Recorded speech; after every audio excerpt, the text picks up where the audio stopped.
मी आले, ऑडिशन दिलं, झालं आणि मी घरी गेले. मी चिल होते, नाही होणार आहे याच झोनमध्ये होते, कारण आधी माझं कधी नेहमी फायनल टू रिजेक्शन, त्यामुळे मी चिल होते. गेले, ऑडिशन दिलं आणि घरी आले.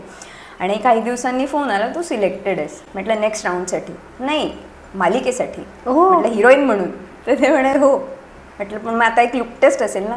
नाही, जनरल एक हिरो सिलेक्ट झाला आहे, हिरोईन सिलेक्ट झाले, तुमच्या दोघांची एक टेस्ट एकत्र घ्यायची. अच्छा, मग त्याच्यानंतर ठरणार मी होणार का नाही? नाही सिलेक्ट झाले. मला ते पचनीच पडत होतं की एका ऑडिशनमध्ये माझं सिलेक्शन झालंय. मला असं वाटतं तो जो फिअरलेसनेस होता तो वर्क झाला असेल त्या ऑडिशनमध्ये, कारण त्यात ते कॅरेक्टर तसं होतं. त्यामुळे कुठेतरी ते मे बी माझा स्वभाव आणि ते सगळं असं मिक्सचर होऊन छान ऑडिशन मे बी झालं असेल. आणि देवाची माझ्यावर तेव्हा कृपा असेल की बाई तू आता रेडी आहेस नायिका म्हणून काम करण्यासाठी, तर कर.